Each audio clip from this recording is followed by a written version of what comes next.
Okay, this is a quick video to analyze a company called UOA Development Berhad. The stock of this company is 5200. As we all know, this is a real estate company that is listed on Bursa Saham Kuala Lumpur. And before we enter to the next section, I need to make a clarify that myself is not a professional stock analysis. So I might make some mistake or giving some wrong opinion. So I hope you understand that. So we move on to the first section, which is the company background. So what is UOA? UOA stands for United Overseas Australia. But you might question why it has a Australia name inside the company, because they start in the Australian, then they move back to the Malaysia. So it's founded by Chong Sun Kong and Pa Ling Kong. Sorry, I cannot pronounce their name correctly. And it is founded in 1988, so it's a 30 years plus of business, and it is a family business, and it also won the top 10 of the 8 Malaysia top property developer awards, but also gained the best quantitative awards. Their main focus are in the greater KL, specifically in the Klang Valley, Malaysia, and one of the notable projects that they have built is the Bangsa South. Okay, this video content will be very simple. The first, I want to explain the management team, and second, we will look at the business operation review, and third is a fundamental analysis, and fourth is a qualitative approach and the future.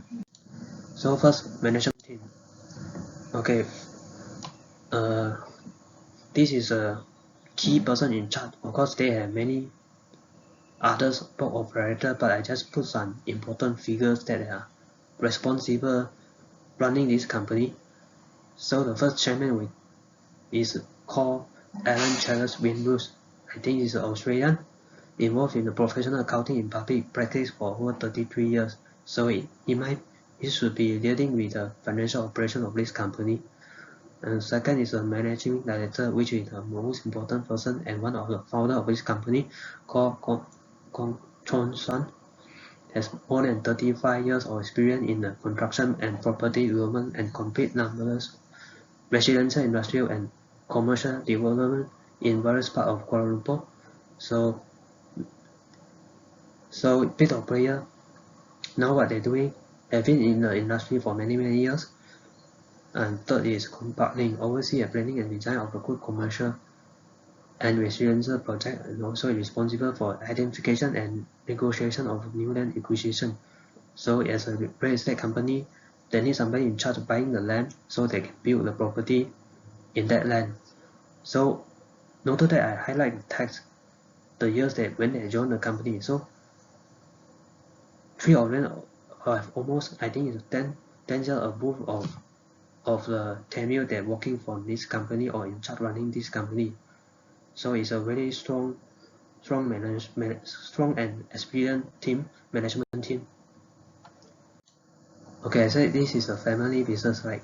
So this is a indirect share or direct share, or we call the interest of the shareholder holding. You can see that these 3%, they almost own 70% of the share of the company. I think it's a plus for us, for the retail investor, because I think this is a foolproof safety check. If the board of directors of the key person is holding substantial of the share in the company, well, less likely to do silly thing. Why? Because logically, if I do something that able to bring harm or eventually blow up the company, they will suffer the most, meaning the well-destroyed, because they're holding a much larger stake compared to us. Because we're just a retail investor, we maybe just suffer some few thousand loss compared to them. Okay, we'll move on to part 2, which is a brief review of the company operation. So we need to know how this company, how to generate cash, how to make money. First, they are build property and sell the property. but they also hold some investment property. And to summarize that, they are very emphasized on the residential property, and 88% of the sale property are residential property, and balance of the 12% are only commercial property. So this is a snapshot of their revenue background.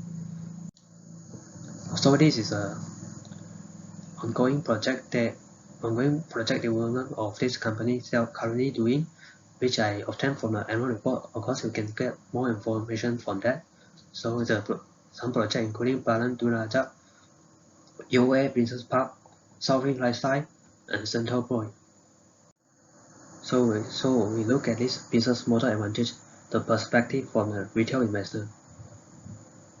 Of course, the company has other business advantage which I will show you later, but we are a retail investor. We value the company maybe from a different angles.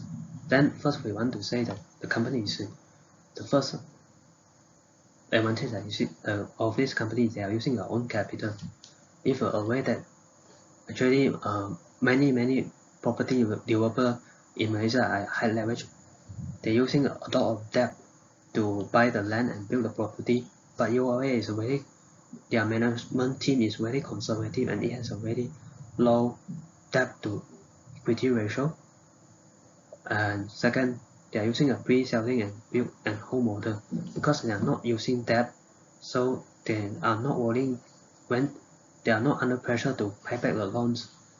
So if the market is now right, they can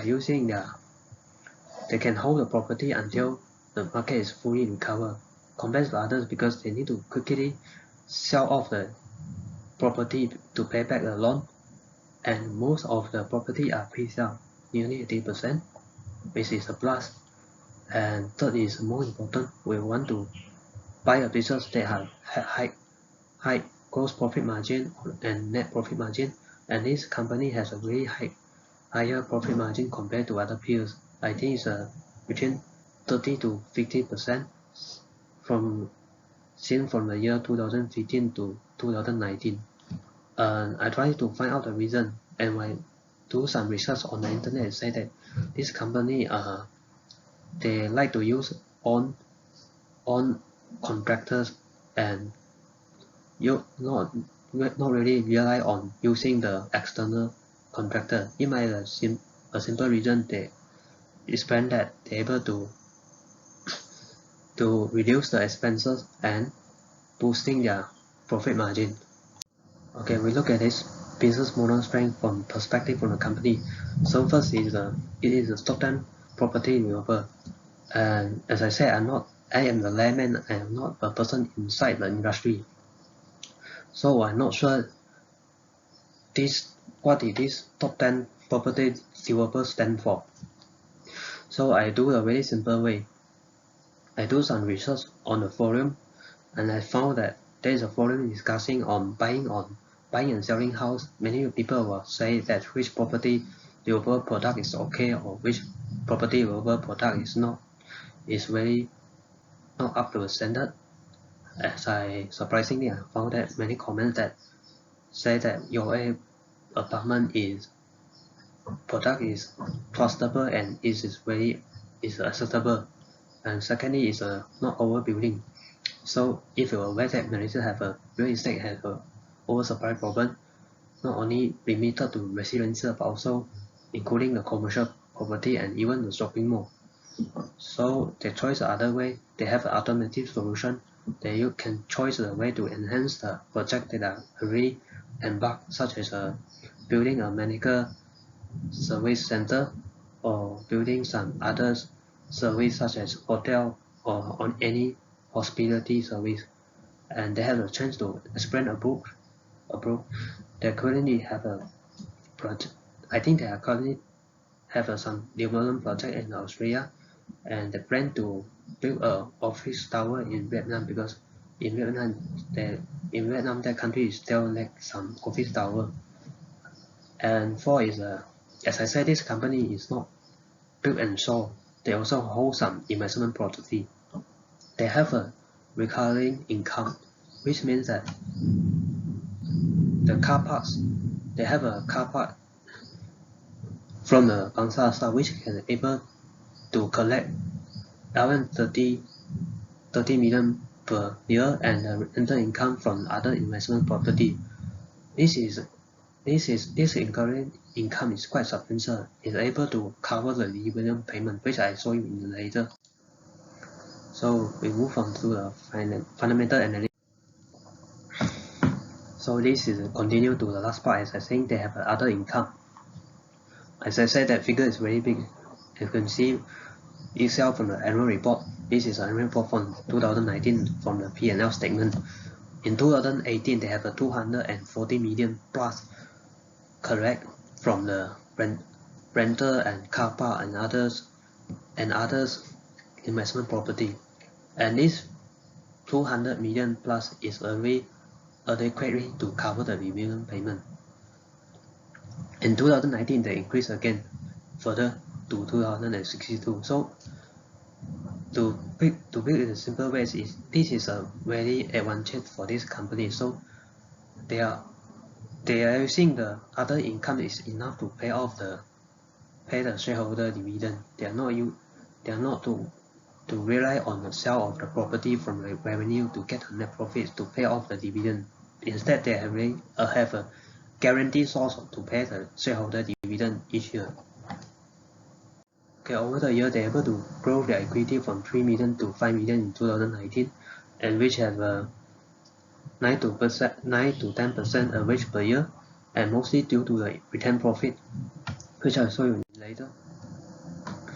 Okay, this is a equity section of this company. Okay, if you are a value investor, you are very emphasize on this thing.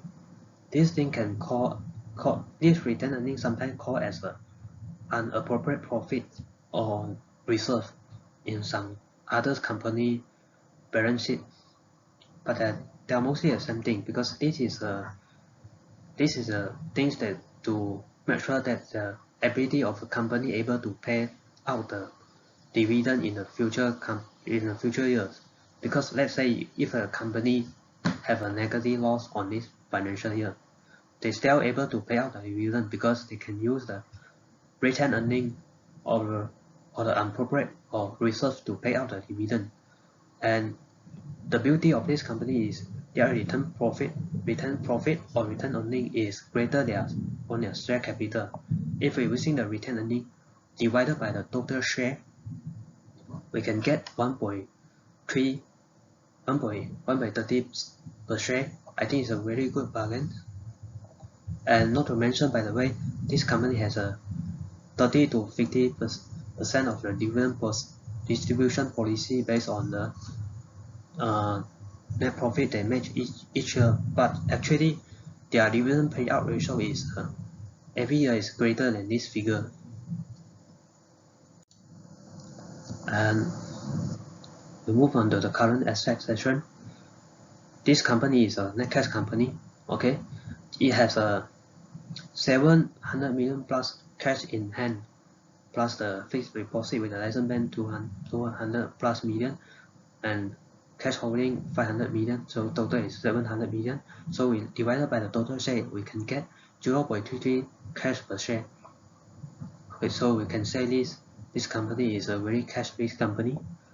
And I want to make sure that this trade receivable does not fluctuate year by year when I divided by the revenue. Means that whether they are good to control the credit sale, because selling property is not like selling other fast consumer product. You can just get the money on hand by 2 months or within 1 month.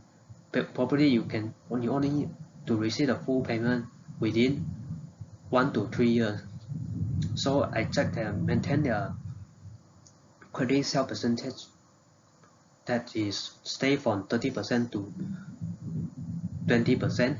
I think the management team is very conservative and managing the credit sale. So I think this is a plus again. So this is some fundamental ratio that I calculate. As I said, they are not using the estate. Not saying they are not using. They are mostly using their own internal contractors to build the house, or to build the apartment, or the building. So this will explain that their gross profit margin, net profit margin is almost 20% above throughout the 5 years.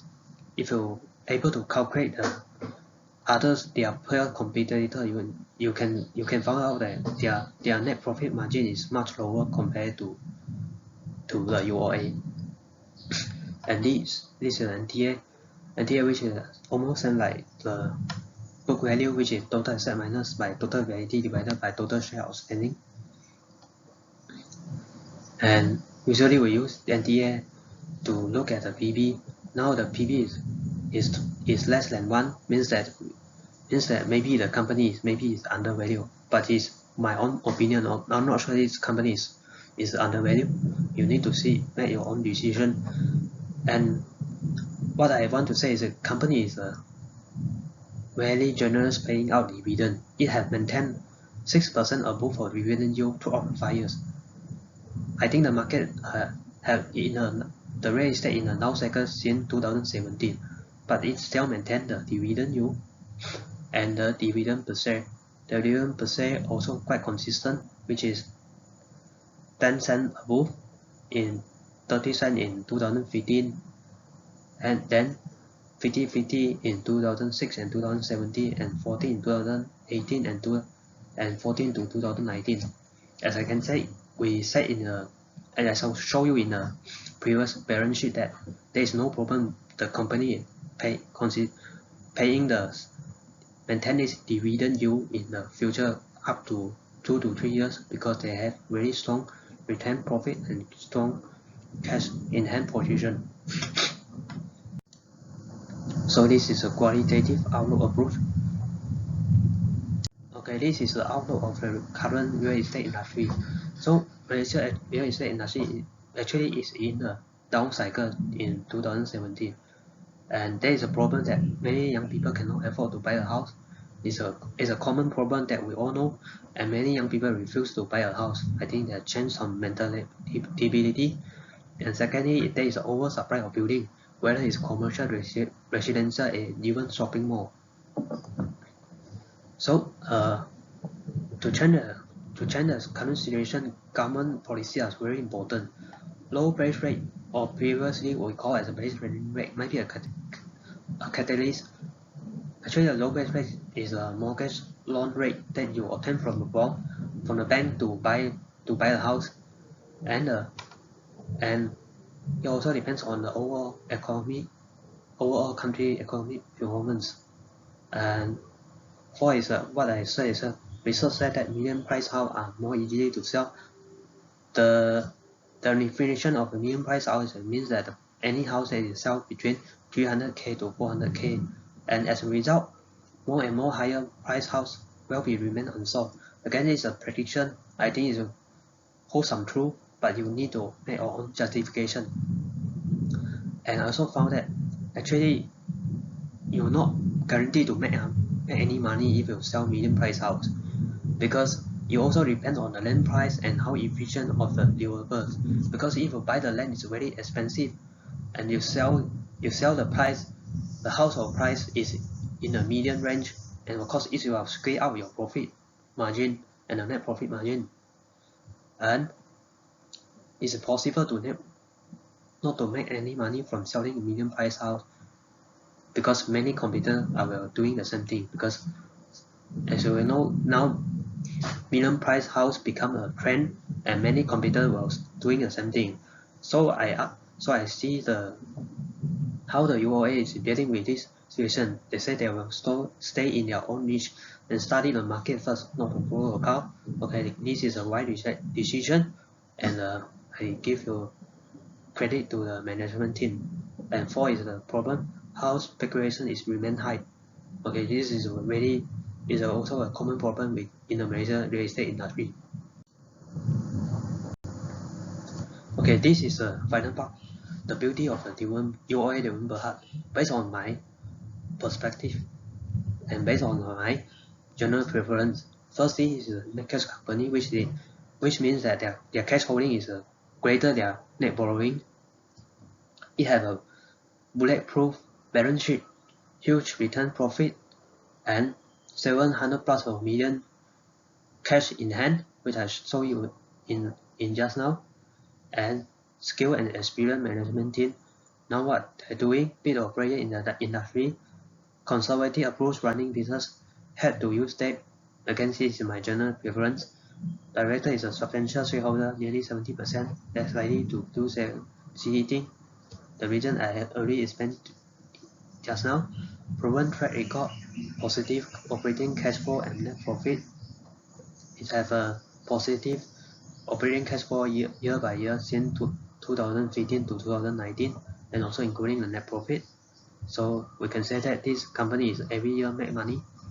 They don't have a loss within this 5 years, and there is a sell opportunity abroad and domestic. Even the Malaysia have a oversupply problem, they still have an opportunity to expand abroad. So this is an alternative solution dealing with the oversupply problem. And the last part is every year pay dividend, solely cash reserves, because I like to buy a company that pay out dividend. If the company does not pay any dividend, I probably would not buy it. Okay, this is from me. Again, thank you for watching, and I'm very sorry if there's something I saw wrong in my presentation. Thank you. Have a good day.